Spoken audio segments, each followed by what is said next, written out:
पंजाबमधल्या मंठा तालुक्यामध्ये सलग दुसऱ्या दिवशी पाऊस झाल्यामुळे शेतकऱ्यांची पिकं पाण्याखाली गेली आहेत। मंठा तालुक्यामधील तळणीसह महसूल मंडळातील आसपासच्या गावांमध्ये ढगफुटी सदृश्य पाऊस झाला, त्यामुळे उभ्या पिकांचं मोठं नुकसान होऊन याचा फटका शेतकऱ्यांना बसला आहे। सोलापूर जिल्ह्यातल्या अक्कलकोट तालुक्यात मुसळधार पाऊस झाला। पुलावरून पाणी वाहत असताना सुद्धा मुलांना घेऊन नागरिकांचा जीवघेणा प्रवास पाहायला मिळाला। तर दक्षिण सोलापूर तालुक्यातल्या वडजी या गावातही पावसाची जोरदार बॅटिंग झाली।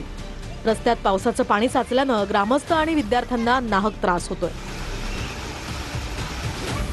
तर गडचिरोलीच्या कोलपल्लीमध्ये नदीला पूर आलाय।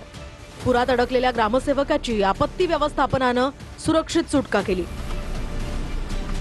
तर तिकडे जालन्यातील मंठा तालुक्यामध्ये सलग दुसऱ्या दिवशीही पिकं पाण्याखाली गेली आहेत। यामध्ये शेतकऱ्यांचं उभ्या पिकाचं प्रचंड नुकसान झालंय।